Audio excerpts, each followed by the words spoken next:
маленьких детей здесь осталось 4, по-моему. Вот, одна из них, вот девочка, которая живет просто непосредственно прямо. Я планирую, что мы все-таки найдем этого ребенка сегодня.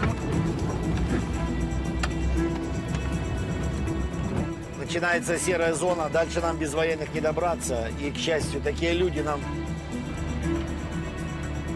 Вот у деда бы интервью взять. Слушай, надо у кого-то взять интервью. Девушку проскочили, надо спросить у него про девочку. Плюс принял, сейчас вернемся. Добрый день. Дедушка, дорогой, скажи, девочку здесь семья живет, вот девочка маленькая, 6 лет. И вы не знаете, где они живут? Нет, не они. А есть дети в селе здесь? Дети Все, есть вот еще в где-то селе? у вас здесь в селе есть еще дети? Убери. Я вот до той будки там железной. The war in Ukraine has dragged on for more than 2 years now. This village of Zetsevo is located right on the front line. Most people fled this war zone a long time ago.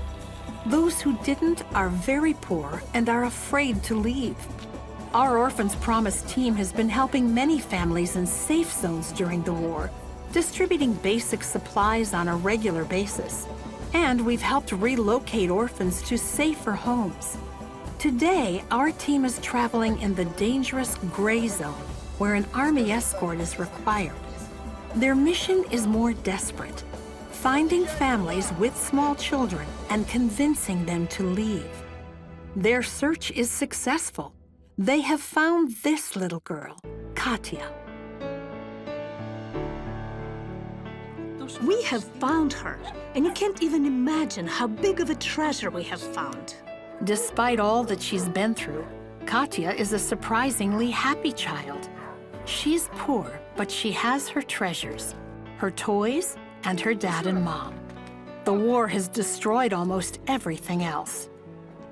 She shows us where the soldiers shoot from and where she hides, and how she holds her stuffed animals close and whispers to them not to be afraid. After some discussion, the family has accepted the proposal for relocation.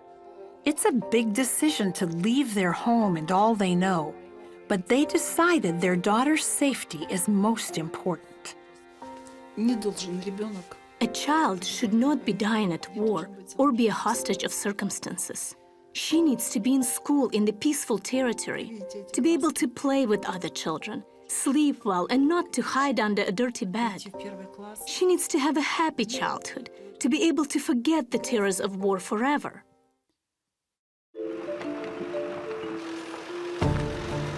A few days later, the Orphans Promise team returns with its military escort. They have put on hard hats and bulletproof vests.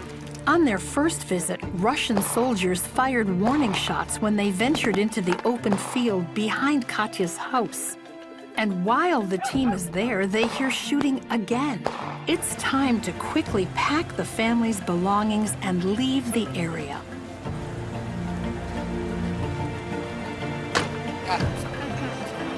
Счастливой дороги.